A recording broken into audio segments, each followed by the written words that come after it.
Street919fm.com. Here's what's happening.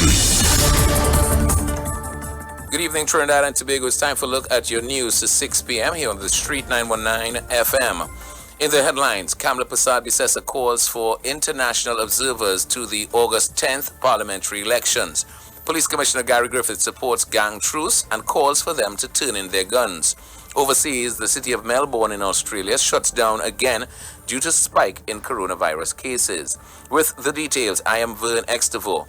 Leader of the United National Congress, Kamla Persad-Bissessar, earlier today said that she has written to Prime Minister Dr. Keith Rowley to allow foreign observers into the country to monitor the upcoming general election. The opposition leader cited the unsettling election issue in Guyana, saying that the international election monitoring is an important mechanism for ensuring integrity. 4 months after the March 2nd general and regional election in Guyana, a winner has not yet been officially declared amid allegations of election impropriety. Mrs. Kamla Persad-Bissessar said as part of the CARICOM delegation that visited Guyana on March 11th, Dr. Rowley could attest to the role the international and regional observers in the national election. Police Commissioner Gary Griffith says he is in full support of gangs in Trinidad and Tobago calling a truce, but he is challenging them to take things a step further. He is asking that they give up their guns if they are truly serious, saying it's the only way, and he is providing them with the opportunity to do so.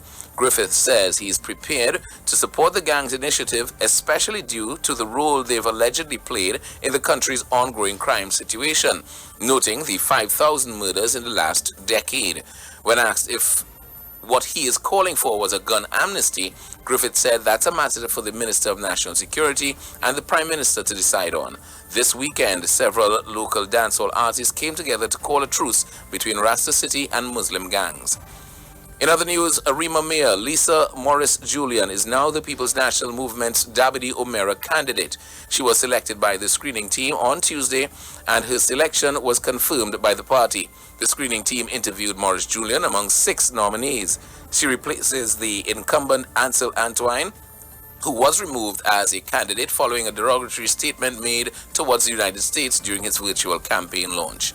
And finally, in news further afield, the city of Melbourne in Australia has begun a second lockdown in response to a spike in new coronavirus cases. Residents of the country's second largest city will be barred from leaving home for 6 weeks, except for essential reasons. Police have set up what they call a ring of steel around the city, with checkpoints anytime and anywhere to enforce the measures. Borders between the state of Victoria, for which Melbourne is the capital, and neighbouring states were closed on Tuesday.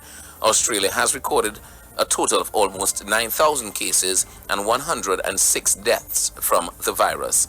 And that's what's making news to 6 o'clock, your wrap-up for today. Just a reminder of the headlines. Kamla Persad-Bissessar has called on the international observers for August 10th election. Commissioner Gary Griffith supports gang truce, but wants them to turn in their guns. And the city of Melbourne in Australia is shut down again due to a spike in coronavirus. And that was your 6 p.m. news here on Street 919 FM. My name is Verne Extavour. Good evening, Trinidad and Tobago.